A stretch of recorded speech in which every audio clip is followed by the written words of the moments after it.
All right, so we are currently recording, and this is Dr. Charles Bombardier, and take it away. Thanks. Hi, everyone.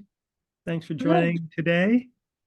I'm going to share my slides here and we can get going. Whoops. Oh, boy. I got to get back to the beginning. Sorry about that. Just to let people know, I'm Chuck Bombardier. I'm a psychologist and professor at the University of Washington. I've been working at Harborview for many years. And I'm a member of the Traumatic Brain Injuries Model Systems Grant. And let's see if I can get my slides to move forward. I want to just acknowledge the Brain Injury Alliance of Washington for supporting this talk today, and also the TBI model systems. And then there's some information in here from the U.S. Department of Health and Human Services, as well as other resources. Before we get started, I just want to acknowledge that I have a bunch of advantages in life that I didn't earn, like being white and male, straight, middle class. I also don't have a history of TBI. And so as a result, I'm going to have areas of bias, ignorance, and experience. I will get things wrong sometimes. I may display racist or ableist biases at times. I just try to be open to feedback and criticism. So if things come up that are concerning to you, or you think I'm missing something, please don't hesitate to respond. Also, I've got a lot of material. I think we're going to provide the slides to everybody, but if somehow you don't get the slides, I'll be glad to send them to you. You can just email me at chb@uw.edu. So, but hopefully you'll get a copy of the slides and you can to kind of remind you, because there's a lot of information here. So to start with, we're going to talk about physical activity and exercise, and we're going to kind of talk about them a little bit interchangeably, but I just do want to define them. Physical activity is kind of the broader category, and that just has to do with any time we move our body, anytime we contract our skeletal muscles that results in an increase in, energy use. That is physical activity. So any movement that increases energy expenditure or use is physical activity. And within that is exercise. And exercise is very specific. It refers to activity that's planned, that's structured, that is repetitive, and the objective being that we're trying to improve or maintain our physical fitness. But we'll use these somewhat interchangeably. But the point here is that you don't have to go to the gym and do certain kinds of exercises. Much of what we do to improve our health is just more general physical activity, and all that counts as well. So there's other categories I want to mention that are useful to kind of know about. So there's leisure time physical activity, and that's basically physical activity you do during your free time.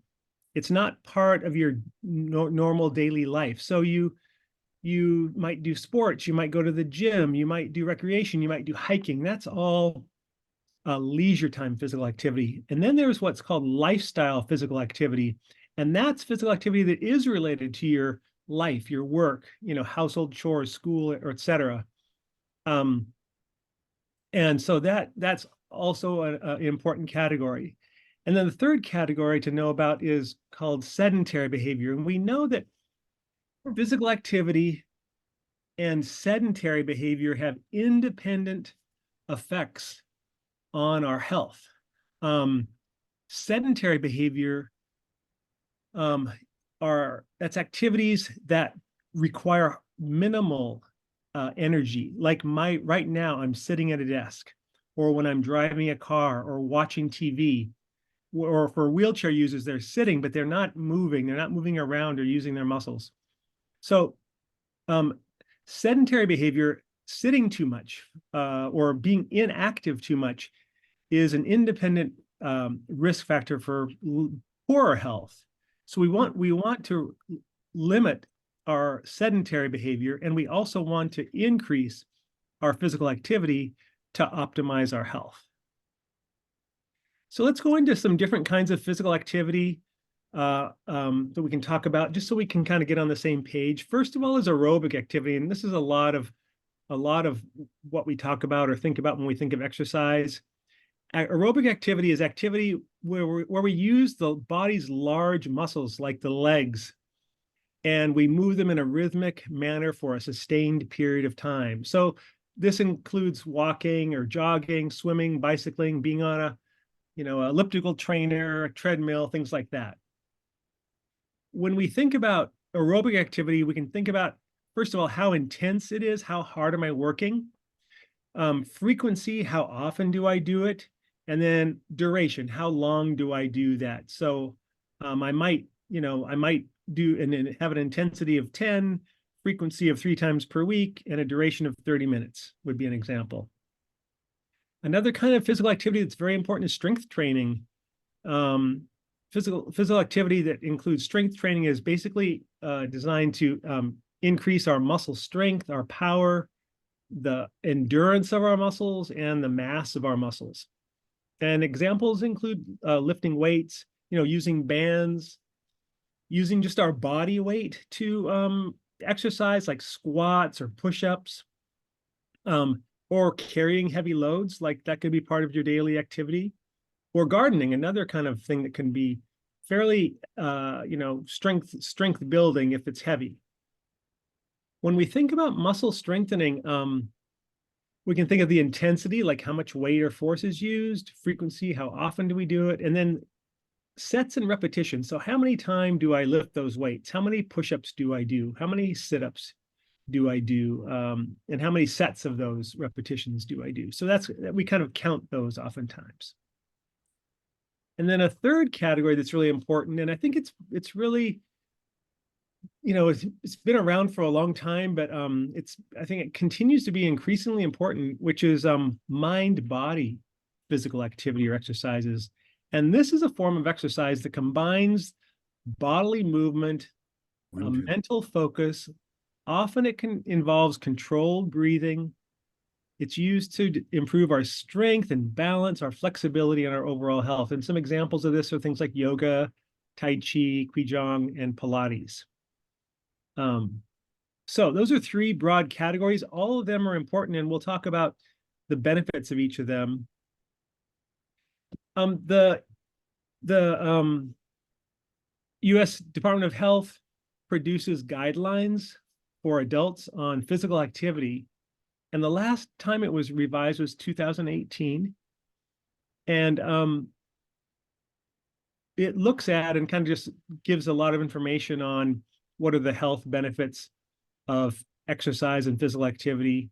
And it's changed in 2018. It used to be that we thought that people had to get physical activity in 10-minute bouts. Like you had to be exercising for at least 10 minutes for it to count. And that went away in 2018. Now, any activity, any movement that is moderate to vigorous helps.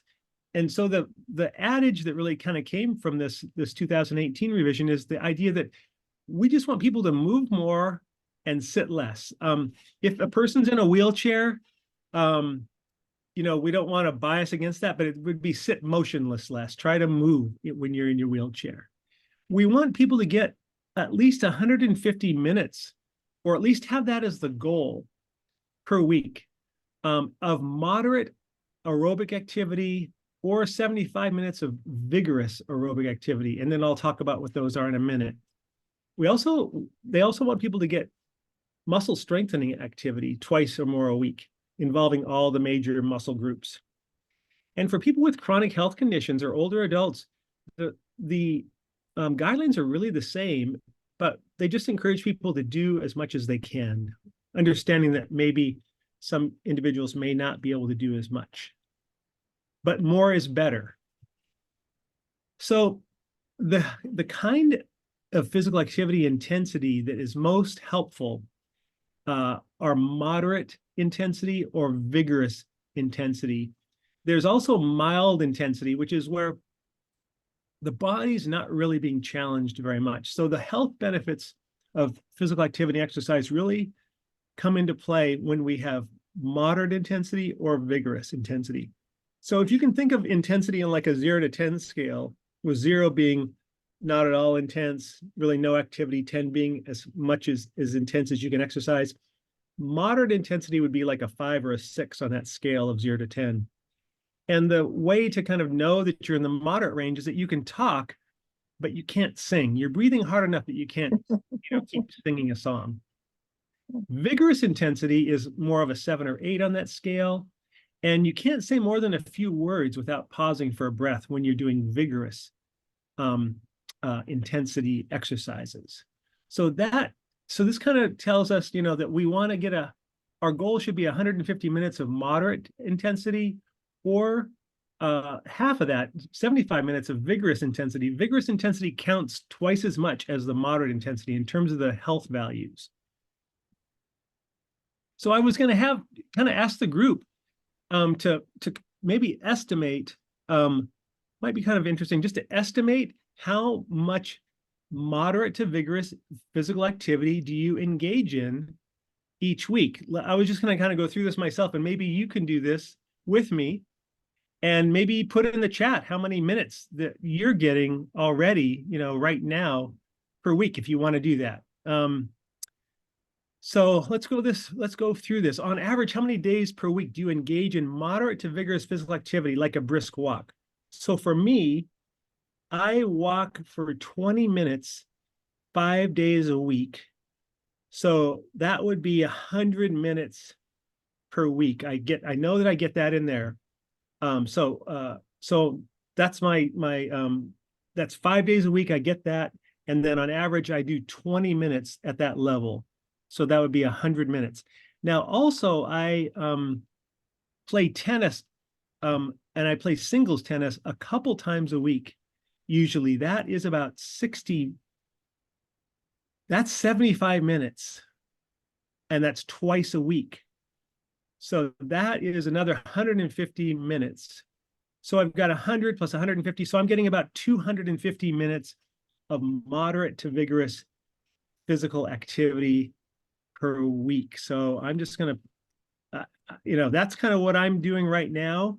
Does anybody else want to, say what you're getting in terms of minutes per week? Oh, somebody says, I know whatever number of minutes I should increase it, that's a great thing to say, because, more is better. Wherever you're at, just doing a bit more can help. There's huge benefits from just going from very little activity to a little bit more. So that's great. I'm just putting in 250 minutes is, and I go up and down. Sometimes I only get 100, but recently I've been doing better. So I've been happy about that. Okay, let's move on. I don't want to belabor this particular thing much. So let's see. Okay, so before we kind of get into like the motivating ourselves to exercise, I just want to kind of talk a little bit about safety. Many studies have been done on physical activity, and in general, the studies show that physical activity is safe for most people, even people with chronic health problems. But we should be cautious and, be smart, and know the risks. So we should be choosing physical activity that's appropriate for us, safe for us. We should start low and go slow, especially if we aren't very active. We want to really set the bar low, and I'll get back to that in a little bit. But we don't want to, try to do too much too fast, because we do get injured. And I know I'm prone to that. And I think others are too. We want to use appropriate gear and sports equipment and choose safe environments, follow the rules and so forth. A good thing to do, many of us have been in physical therapy, for example, before, or worked with a trainer. And, sometimes it's just a great place to start is just dusting off that exercise program that we probably all have, or many of us have, sitting around somewhere in our homes. That we haven't maybe picked up for months or years, but oftentimes some of those exercises can be, we know were appropriate for us, and they may be appropriate for us again. We encourage people with chronic health conditions and symptoms to consult their healthcare provider or physical activity specialists about the types and amounts of activity that's appropriate for them. It's a nice resource is this, which is called the PAR-Q2, I think. I can't see the top of my head. Oh, PAR-Q Plus, sorry. So this is on, you can get this online, and I've got the website here down on the left corner, left bottom. This is a series of questions that are used frequently around the country and around the world, really, to help people screen, out, or to, excuse me, to help people decide whether or not they need to go see a healthcare provider before they start to exercise. And so answering these questions is a way for you to kind of determine whether or not you're safe to exercise right now, or you need to go see your healthcare provider and see what they say. Answering no to all these questions means that you can pretty much move ahead and go ahead and start exercising on your own. And then having some positive responses means you really should go talk with your healthcare provider before exercising or starting a new exercise program. So now I want to move into actually moving and starting to kind of get motivated to do more movement and exercise. I love this depiction that came from the Department of Health, because I love that it talks about moving your way, and it has all these great examples. I mean, pushing a stroller, doing jump rope, walking, gardening, all kinds of activities are movement and valid forms of physical activity. Again, we don't have to go to the gym and work out. What I want to talk about today is largely about motivation and how to get going. And I like to think of motivation as the combination of importance and confidence. The more important something is, and the more confident we are that we can do it, the more motivated we are going to be to do an activity. So in this little graph here, I'm trying to depict that. So down in the red dot, you can see that's a person that has very limited. That's a person that has very limited motivation. The activity is not important to them. They don't have much confidence they could do it. So there's very little motivation. The yellow circle and the orange circles are both kind of modest motivation. The yellow circle is the person sees it as very highly important, but they have no confidence that they could do it. So it's not that worthwhile. It's not going to gain, they're not going to get much traction there. Or the other person is confident that they could do something, but it's not important for them to do it. So they're not going to do that activity. What we need to work on to get ourselves to do more is we have to work on something being both important and also being something that we're confident we can do. And that's that green circle. That's the sweet spot. That's where motivation is really, really high. And that's where we want to get to. We want to get to activities where we feel both motivated by it being important to us, and also that we believe we can do it. So first of all, I want to talk about how do we enhance the importance of something? And so I think it's helpful just to start with the question, why? Why might you want to become more physically active? It could be something that's positive that you're motivated by. It's important by because the benefits of being physically active, or it could be something that's negative. You might be aware of the harms of not being physically active. The importance is often linked to our core values that motivate us. And I wanted to see if people wanted to put something in the chat here, because, all of you are coming, you're all attending a talk on exercise. So I'm guessing that there is some interest in this. There's some importance to you in physical activity in daily life. And I'm wondering if anybody would like to chime in and say, why do you try to be more active in your life? What are some of the reasons that motivate you? And what are some of the benefits that you have gotten from physical activity? Could anybody chime in there and say what? Go ahead. Well, I was an avid hiker and walker before I had my brain change. It's not an injury, it's a change. Yes. And I couldn't walk. And I started walking with a friend. We walked around Green Lake. I was walking again, and I can walk. Nice. You've made some really significant progress getting back to a part of your life that you wanted to reclaim. Right. And I gotta admit, I was good at it. I climbed Kilimanjaro. Oh my gosh. And when I came back from Morocco in a coma, I thought I was gone. Mm-hmm. And you're not. No. Nice.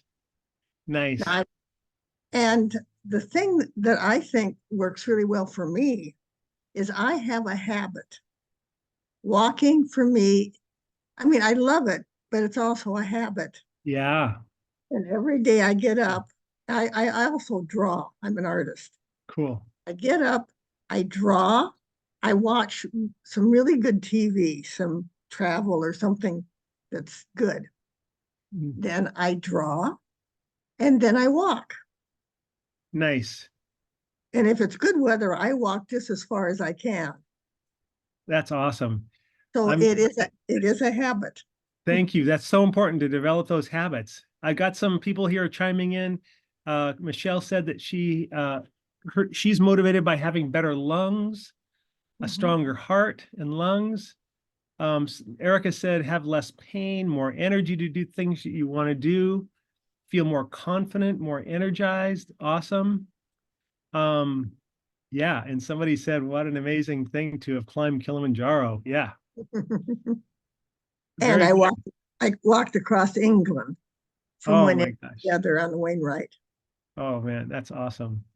So let's move into some more kind of reasons um, for being physically active. So kind Getting of outside helps regulate too. yes. And like our melatonin that we receive outside helps us with sleep, helps Mhm. with our emotions, our dopamine Oh, release. yeah. All of that happens just by getting out and exercising a little bit. Awesome. So yeah, we're really stimulating our own neurochemistry and chemicals in our brain that makes us feel good and helps us sleep and calm. Great. And especially being outside. Today's a great day. I love that it's getting nicer. Yeah.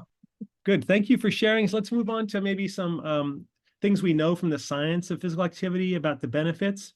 So we know that there's a lower death rate, risk of death when people are more physically active, lower risk of heart disease, diabetes, blood pressure problems, dementia, associated with lower weight, more energy, less fatigue, improved cognition and mood, less anxiety, better sleep, less pain, and better quality of life. So these are all kind of common consequences or benefits of physical activity.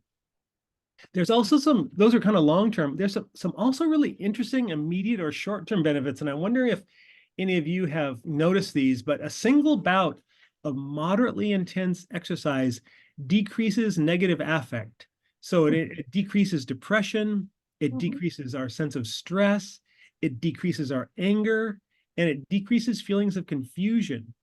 And additionally, these short-term bouts of exercise also improve our positive affect. That is, we feel more energized. And I know some of you mentioned that already. There's some more things that are really interesting about very short-term exercise. Exercising for as little as 5 minutes improves our mood. And that improvement in our mood lasts for up to 24 hours. So if we want to feel better, if we want our mood to be better, little bits of exercise. We don't have to exercise for 30 minutes, 60 minutes, 45 minutes. Even 5 minutes can have a significant benefit. Also, we want to avoid certain mistakes, which is trying to exercise too hard, because exercising too hard can prevent you from getting those psychological benefits from exercise. And also, we want to fine tune it. We want to do things that we enjoy. If we engage in our preferred physical activity, that boosts the effects of that activity on our mood. So that's really important too. I have studied exercise for depression quite a bit, so I'm really sensitive to that particular thing because depression is higher among people with brain issues. And there's been a meta-analysis. One of the more recent ones was done of 25 studies, and they showed that exercise significantly reduced depression And all exercise types seem to have similar effects on depression severity. Aerobic exercise reduces depression. Mind-body exercise like yoga, tai chi, reduces depression. And also strength training, also reduces depression. So all three of these types can help us feel better in terms of our mood. And this goes for people who are just kind of feeling down in the dumps, but it also goes for people who have full on, major depression and are taking medications or in therapy. It looks like exercise plays well with other kinds of treatment. It'll add to the effects of antidepressant medications, and it also adds to the effect of counseling. So it plays well with other treatments and can help people feel better. There's been some research on exercise in neurological conditions, a variety of neurological conditions. And in general, that literature suggests that exercise improves quality of life, reduces depression. It improves all different kinds of cognition, from attention to working memory, which is kind of how much information you can hold in your mind at once, executive functioning, our memory, and how fast we can think. More minutes of exercise per week is associated with having a larger antidepressant effect. And in these studies with neurological populations, exercise was safe. Most studies found no complications in people who exercised. There isn't as much research in people with traumatic brain injury, unfortunately, and we're trying to kind of change that. The few studies that are out there show that walking program, so a graduated walking program is one where you kind of start where you're at and then gradually build up more and more over time. Oftentimes, you're only increasing like 5% per week. So anyway, those studies have shown that walking significantly reduces a person's fatigue when they have a traumatic brain injury. Also, walking in another study improved depression and stress relative to a group that got a nutrition class.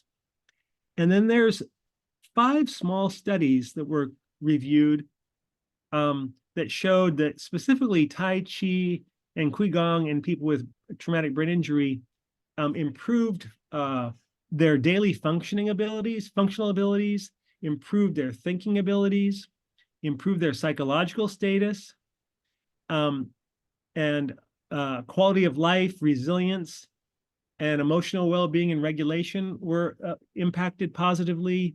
Cognition was impacted.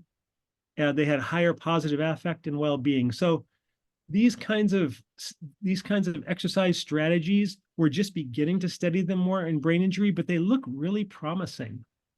More research needs to be done, but they look like they have big benefits, and we need to find out more. So I kind of went into a lot of different benefits, potential benefits of exercise. And I'm wondering from the group, if anything else kind of stands out to you in terms of benefits that, you could achieve or get if you were more active. I see somebody, Scott, contributed that blood pressure is under better control with exercise, and it was easy and it increased your confidence. Thank you for sharing that too. And then somebody said, it's kind of a wonderful, used to surf, love being in nature. It was a wonderful immersion and help you manage your health and work after working stressful days. So really help manage stress. That's a great benefit. Anybody else want to share a benefit that kind of stands out to you that maybe came out of what we just talked about? An additional benefit? Well, I'm just going to mention the depression, because that was a real problem. Because I basically lost the lifestyle I used to have. Yeah. When I started walking and walking with friends and getting out in nature, gigantic difference. Because I am off medications and I'm not use, I used to use a heat lamp, Mm. the happy, the Oh, so-called yeah. happy. Yeah, yeah. I don't even use that. As soon as the weather Nice. changed, Nice. it's gone. So now you kind of there's like a secret sauce you mentioned there that, it's physical activity, doing something you enjoyed, which is walking, doing with Mhm. other people. That's Mhm. part of the secret sauce.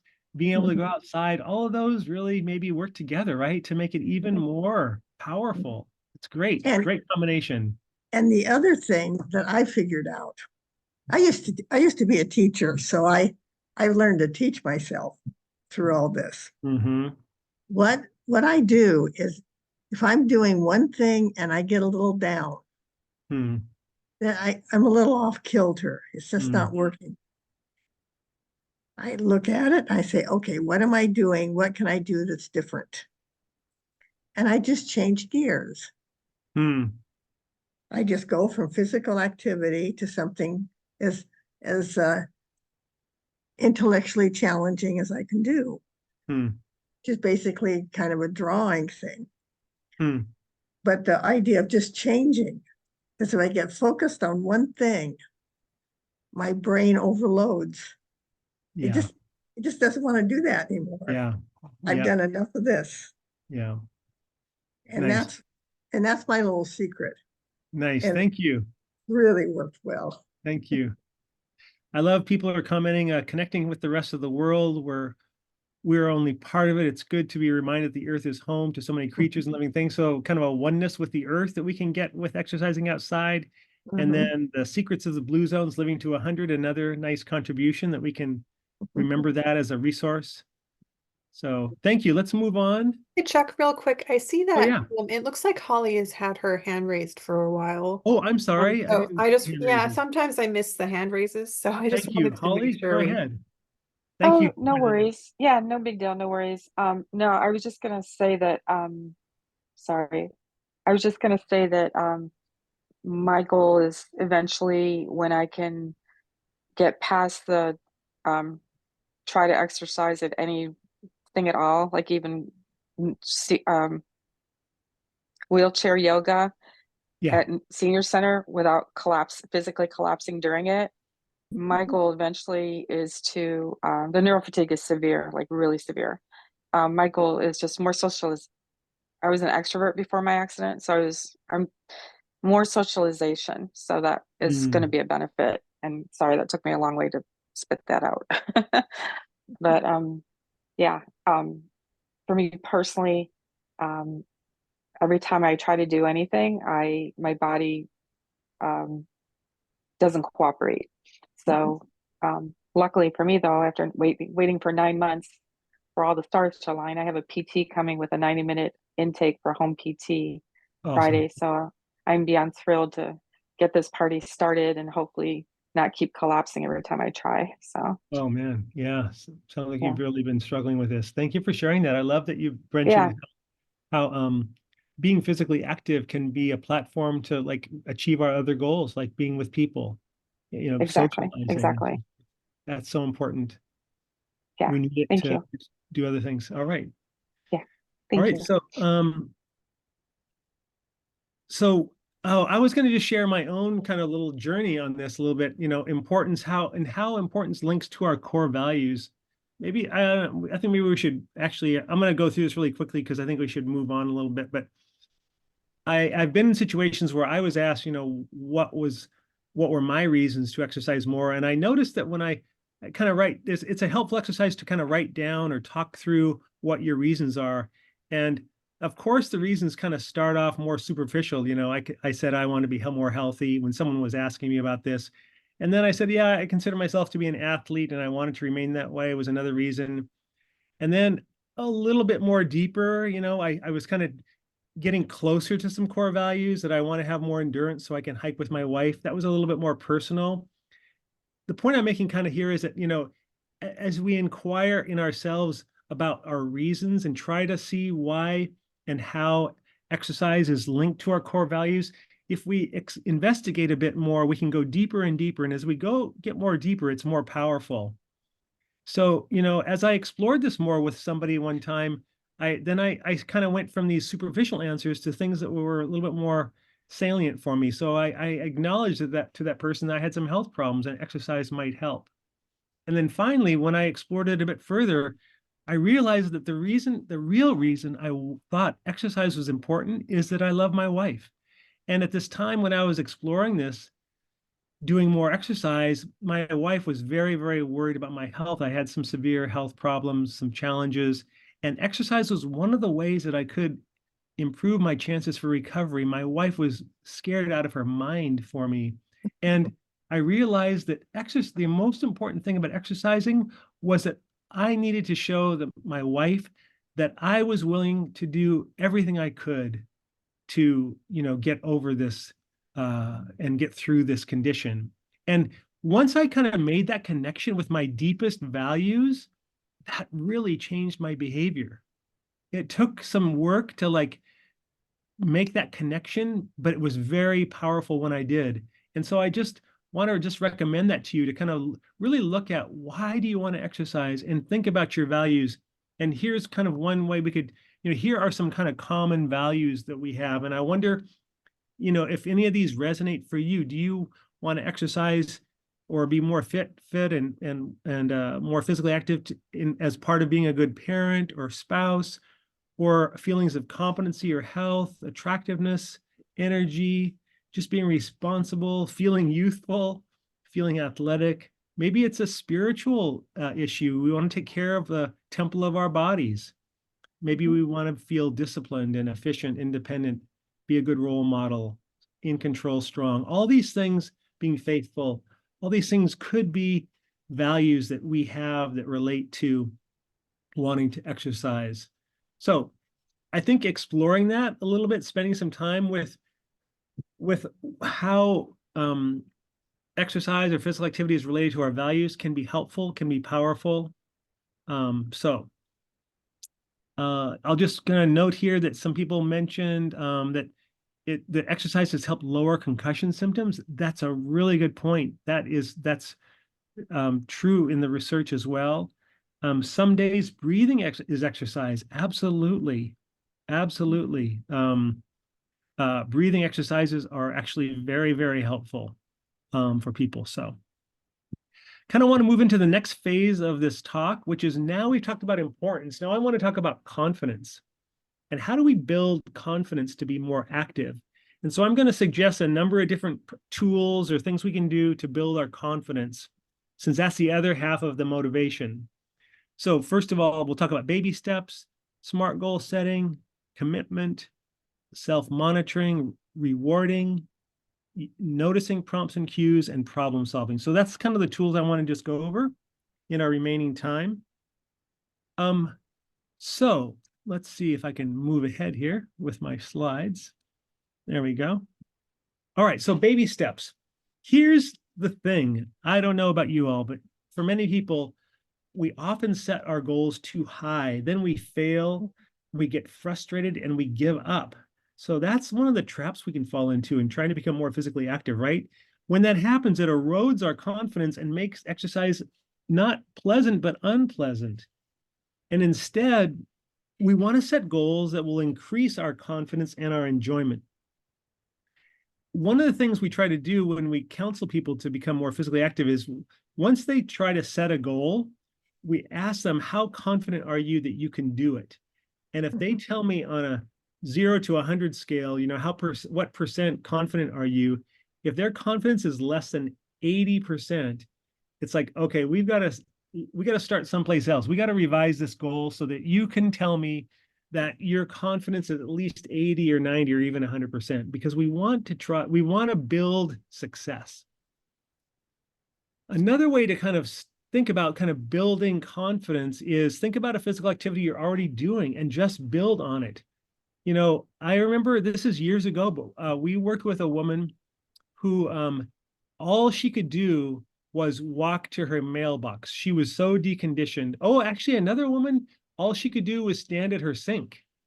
But anyway, with both of these people, we started where they're at, and we just built on what they're already doing. So this one woman who could only walk out to her mailbox, we just had her start walking more. She would like, okay, walk 10 more steps and then go back in, walk 20 more steps and come back in, walk 100 more steps and come back in. And pretty soon she was walking around her block. And then she progressed over a series of several months to getting up to an amount where she could return to her favorite activity, which was golfing. So she went over like 3 months or so, went from walking to her mailbox to walking on a golf course. And, you know, it's not going to be what happens to everybody, but the point is we just took what she was already doing and just expanded it. If you're already doing something, it's easier to kind of just keep doing it rather than trying to start something new. Same thing with like walking around our homes. We could just walk around more than we can walk unnecessarily long, walk the most inefficient way, going up and down stairs instead of once, do it twice. You know, these little small changes can be important. And then also the importance of choosing activities that we enjoy. So dancing, as people mentioned, hiking, swimming, surfing, whatever it is, just move more.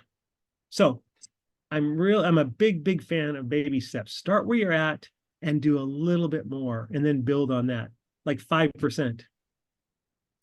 Another tool is goal setting, and people may be aware of what's called SMART goals. SMART is an acronym for specific, measurable, attainable, relevant, and time-based. If we set goals a particular way like this, we're really increasing our chances of being successful. If we just say something like, okay, I want to become more active, chances are we're not going to do much at all. But if we get this specific and measurable and attainable, we will really set ourselves up for success. So specific is, you know, what kinds of exercises would you do? Where would you do it? Measurable is like how long, how intense, how often. Attainable is that gets back to that confidence rating. Relevant is how important is it for you to meet that goal? What value does it relate to? And then time-based is, you know, when are you going to do it? And in what time frame? So here's an example of a SMART goal. Go for a brisk 15-minute walk 4 days per week after work or about 5 p.m. and do it for 2 weeks. So why is that a good example of a SMART goal? It's specific. It talks about the exercise. It's walking. It's measurable. You can keep track of whether it was met, you know, because it's 4 times a week, at least 15 minutes for 2 weeks. So it's very specific and measurable. It's realistic, you know, assuming that the person, you know, is close to that, they can do it. What's realistic, of course, is, you know, different for each person based on their current activity level. And we just encourage people taking a gradual approach. And then it's relevant because it's connected to a long-term goal of having more energy. Maybe a person's, you know, connects to their parenthood and want to do more with their children. And it's time-based. It has an end date and a time frame, 2 weeks. So that's an example of SMART goals. You know, getting into using SMART goals can really help us put teeth in our intentions to become more physically active if we go through these steps. Next is commitment. Commitment makes a difference. We can talk a lot about, you know, I would like to do this, or I wish I could do that, or I hope to do this, or whatever. But if you can kind of get to the point where you can say, I will do this, I promise to do that, and you can put it in writing, or you can tell another person, but the act of making a commitment does make a difference. It dramatically increases the chances you're going to do it.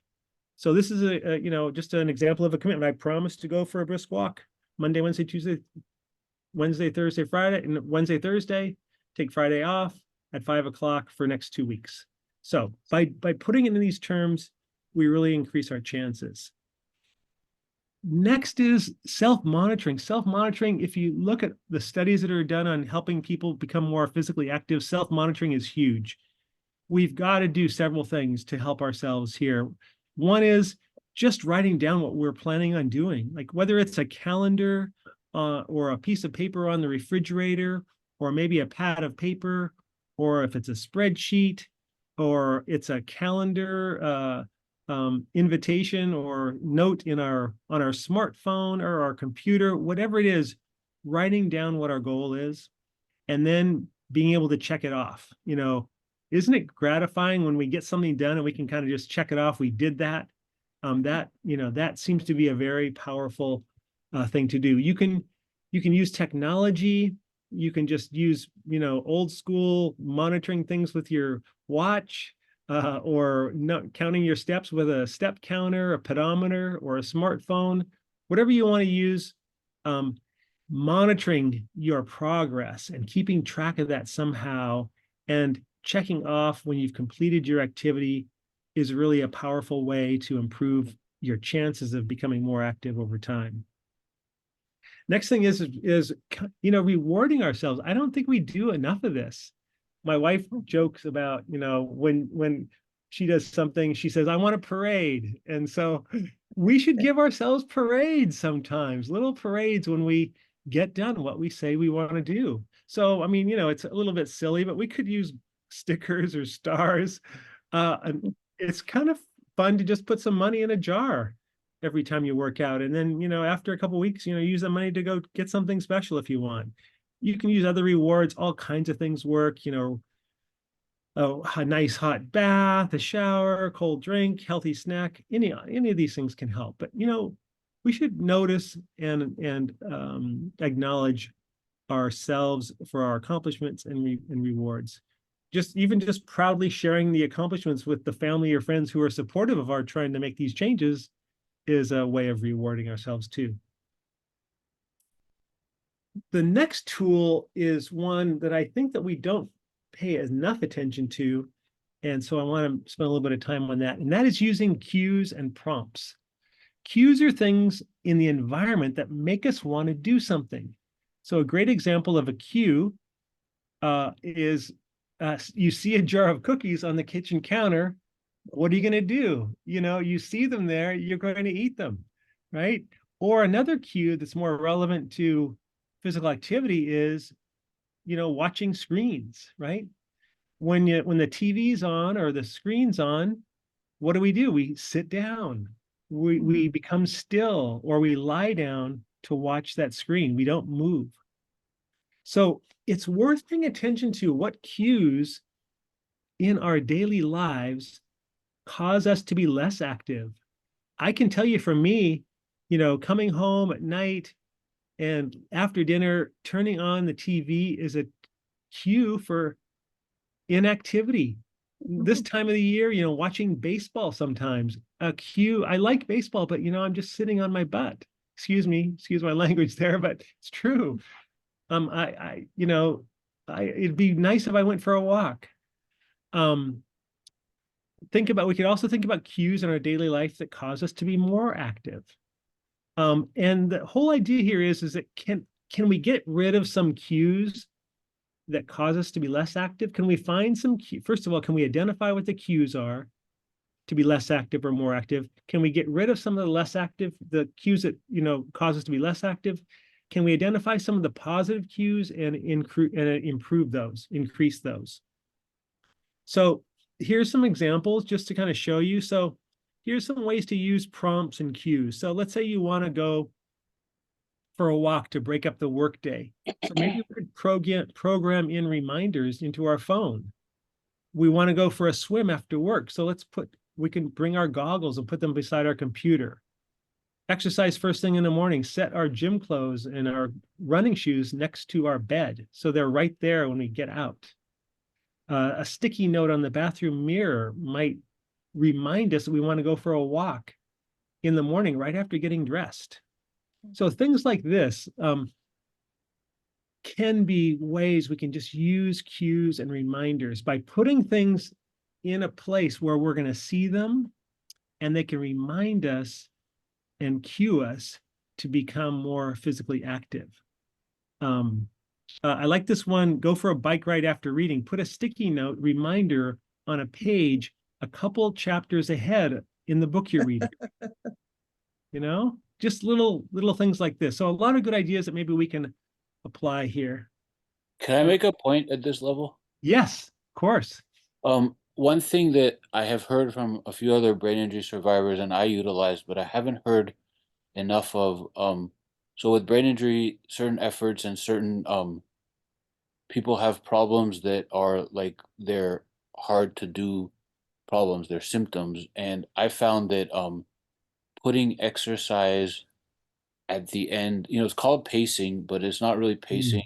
Pacing applies to also unbrain injured people, but with brain injury, you exert yourself and the effort to do something that is because of your symptoms, it's so hard. That's the place where putting exercise at the end of that is replenishing and rewarding. And I think it has direct neurotrophic benefits to the long-term recovery of what you're trying to restore and what you're trying to work on. And that was my strategy for the first 7 years of my brain injury, and the improvements with that, and also other people who I've met who utilized a similar strategy. Um, it was kind of like the right fit for, it was just stationary bike or walking or light weights at that time in my life. And so that's a good place to put that 15 to 30 minutes of exercise. And also I was going to say that with the exercise, I think that we have a lot of it's easy to feel basically you can't do what you used to be able to do, so it's very frustrating. But that baby stepping and smart strategy works well there, and you kind of got to recognize that you're not going to be able to do what you could have done, but with time and effort, it really does come back. It's just it's a process. Yeah, just throwing it at the end of when it's hard. For most people, it's like the end of a workday, but we don't have a normal workday. We have other exertions that make it not possible. So that's where putting the exercise, I think, is kind of like it's very helpful. Nice. Yeah. It's great that you've really paid attention to kind of your own patterns and preferences, and engineered physical activity to be fit in your life. You've been really thoughtful. I'm impressed, and Yeah. that's a great point. And I think each brain injured person has to build that awareness as per their problems, but putting it, even that 5 or 7 minutes of exercise, to put it in those points, it kind of releases the valve of issues that the stress and things that can build up. Yeah. So yeah. Yeah. Awesome. Thank you so much for sharing, Daniel. Other things, so another tool we have is kind of problem solving, barriers to exercise. So kind of identifying the barriers, first of all, that are relevant for us. So time limits, for example, forgetting, our mood, where we don't feel like it, sometimes pain, just our level of disability, maybe not having a place or transportation or in a facility. Maybe there's cost issues or equipment issues. Maybe we don't have the endurance, or sometimes we, feeling self-conscious, especially at a gym where people seem like they're more able-bodied or, stronger. That may be a barrier sometimes. So, this is not rocket science, but it's just, maybe going through a process of identifying what the barriers are, and then just engaging in simple, problem solving, writing down what the barriers are and trying to figure out ways to cope with those barriers. Finding out trying to identify what the most important ones are and working on them. Again, not rocket science, but just something to recognize. Time is such an important barrier. I wanted to talk about it specifically. Two major ways of kind of dealing with time is, first of all, setting aside a block of time to exercise every day. And as someone said, that habit, making it a part of your daily routine, like taking a shower, can be very helpful. Thinking about your typical day, when could you set aside only 20 to 30 minutes to do some kind of physical activity that you like? That's one way of dealing with lack of time. Another is just being spontaneous, just being on the lookout through your day. Like, okay, right now, I've got a few minutes. I'm going to go walking. Right now, I'm going to go lift some weights, or I'm going to do some, whatever it is, trying to fit it in. Another concept is trying to take points during our days when we could be inactive and turning them into activities, just making them fit in. So getting off the bus before it's your stop and walking the rest of the way, walking upstairs rather than the elevators, walking to the store rather than driving, doing yard work, going for walks during TV commercials, or using the stationary bike while watching TV, standing up. rather than sitting, walking rather than sitting at meetings, all kinds of things where we can take an activity that would normally be more sedentary and switching it up, turning it into an activity or doing activities during that.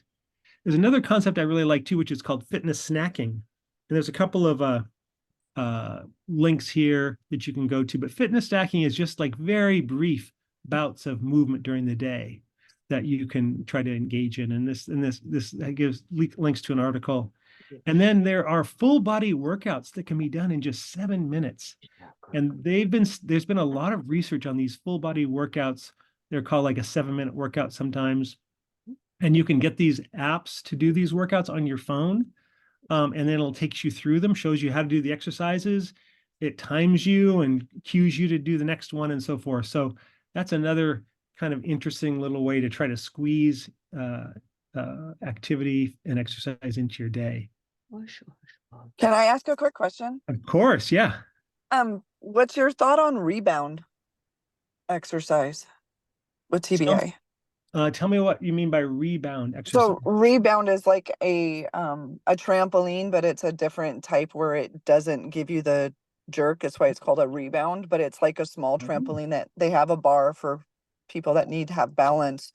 But when I was doing research, they said that exercise, even 5 minutes, would equate to doing a full workout at a gym.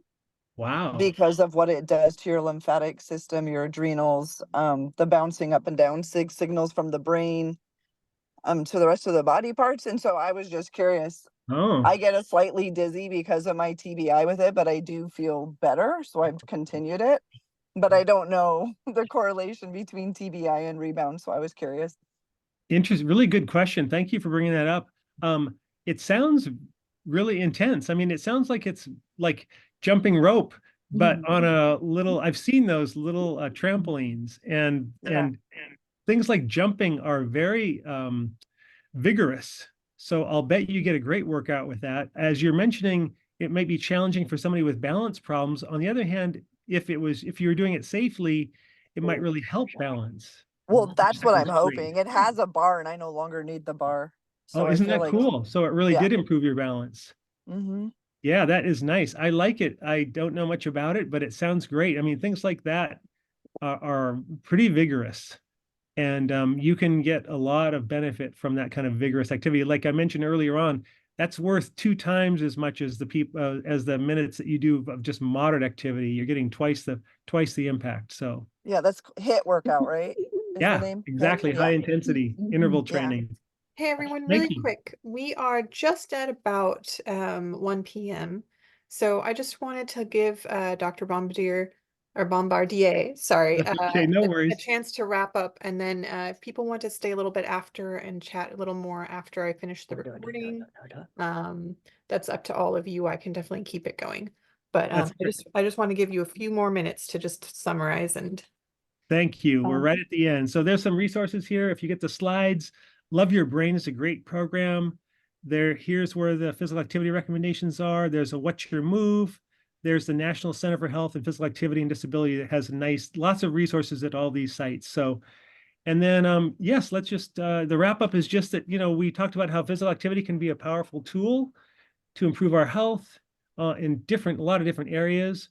No matter where we are, we can make small changes in our physical activity to improve our health, especially people who are not very active.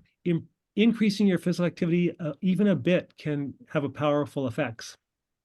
We have to remember that we want to try to sit less or be immobile less, and then also increase our physical activity. Both of those seem to be important and independently important. And I just tried to go over today a bunch of tools we can use to try to increase, recognize the importance and really focus on the importance of physical activity for us, and also to try to build confidence. Both of those, if we build importance and confidence, that's going to set us up to be more motivated to be more active. And I think that anybody who wants to can become more active. Even those of us who are very inactive, doing something can be helpful. And I wish you all the best as you try to do that. So thank you for your attention. Can I ask a quick question? Oh, yeah. Holly, if you can just give me 1 second, I'm just gonna let everyone know Yeah. that we're now done with the class, so I'm going to just stop the recording. Okay. If you guys all want to continue chatting afterwards, that's fine. All right. And I'm fine with this being recorded because I- I Just so give I me was 1 moment. Just give me 1 moment. I just want to make sure that everyone knows we are the class will okay. be available afterwards for people to watch Sure. on YouTube. And Dr. Bombardier, thank you for this presentation. I'm going to go ahead and stop the recording now. And if anybody wants to stick around for Q&A afterwards, you are more than welcome to. Okay, thanks everybody.